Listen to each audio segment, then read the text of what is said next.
Okay, so let's not use a VCA for our modulation just for right now. And let's connect it directly into here. And then, so what you have set up right now is you have an additive chain that is also influenced by FM if you would like it to. So that is really, really cool as it is right now. And you will get amazing tones with this kind of stuff. The team viewer really is not the best way to let you hear these tones.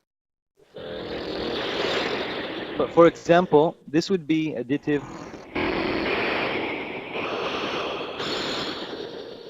Sorry, on this option. This would be normal additive. And you can hear that it's just a sine and it's not that interesting. But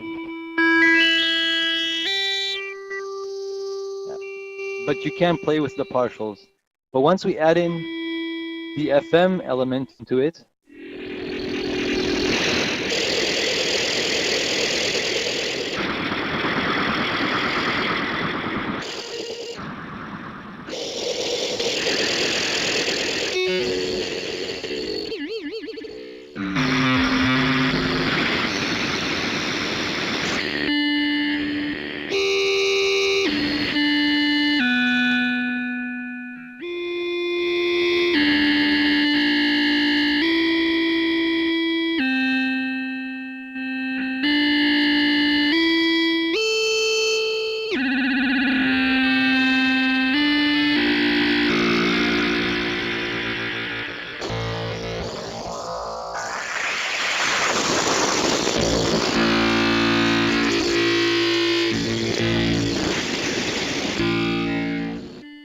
then you get really, really interesting results.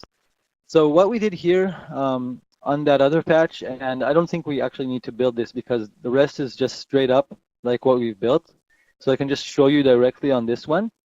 What we've done is we've taken, we have it all set up just like our patch, and that is just going into the one option on this switch, and this switch is going into filtering in a subtractive chain.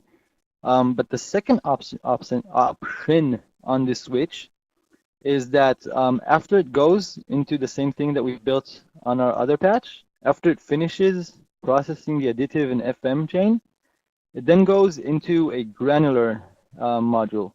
And granular synthesis is basically a form of synthesis that takes whatever is coming into the granular algorithm and chops up the sound into really, really small grains, time domain grains, and then plays them back together either in a consecutive order, either in the same way that it has had it in its input, or it can change the order that it's being played at. So it has a little buffer inside. So let's say it's listening to some audio and it chops it into 16 steps, and then it a little bit delayed because it's a buffer, but what it plays out to the output is like step 16 and then step 5 and then step 8 and then step 3. And the key is that it's to do it really, really fast. If you don't do it fast, then it's just like a sort of like a sequencer, right? But if you do it really fast, if those grains are moving really fast at almost or even beyond audio rate, then you get actually wave generation out of it. You get waveforms. You get a sound generation out of it. And if you think about it, then these additive things are really great to use with Granular because they started their life as partials. And even though you can do it in different ways, you can send, there is a module on Flexor I want to show you, Granular Sequencer. And this actually has 16 inputs. So a cool thing would be to have these 16 go into these 16 and then control the way they are played and have them jump around in a crazy way. And that is one option to do it. Just wanted to show in this video just to show the displacer as well. And this is another really cool thing.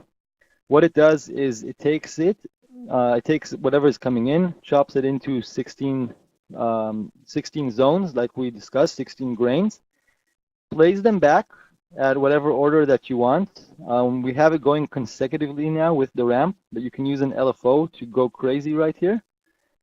And this is not volume for each grain, but this is where in the grain itself, where the grain starts. So it actually is like a manipulation of the start and end time of the wavetable, but the wavetable is actually one of our partials, right? It's like re-partialing it. So you're doing like really crazy additive FM and actually it's and granular, but it's actually even like resynthesis because it's taking a sine, okay? It's actually taking a saw, then it's changing it into a sine. It's splitting it into 16 harmonic shapes. It's adding them up again, and then it's splitting them again to 16 harmonic shapes. So the end result is just insane as what you've done in this chain.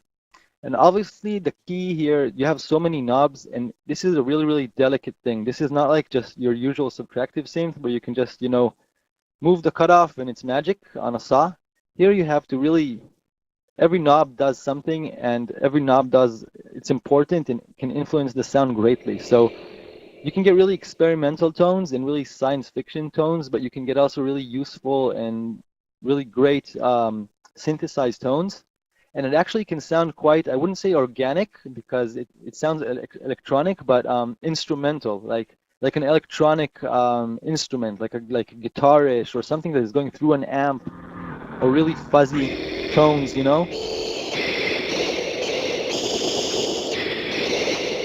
If we shorten this ADSR.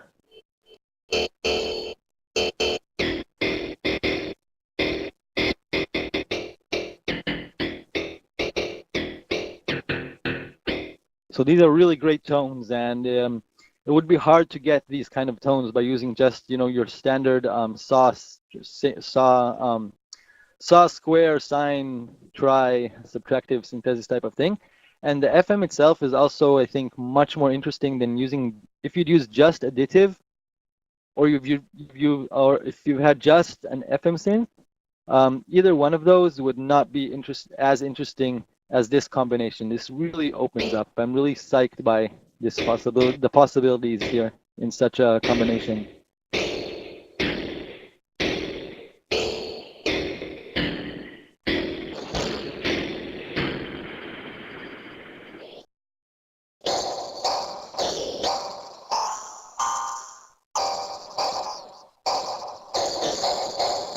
So yeah, I'm going to experiment with this a little bit more. Obviously, I know already that I can get really amazing sounds for my trance stuff out of this, but I'm going to also try to get some more ethereal type of sounds, like more soundscape-ish type of ambient and bright sounds. And I'm also going to try to get some really grungy sort of guitar sounds, and I think that won't be too hard with the grunge I'm hearing. And so, hope you enjoyed this video, and I know it sure opened my mind up to additive and FM synthesis, and I hope it opened up your mind as well, and that you make some cool things using these methods by yourself. Have a good one. See you.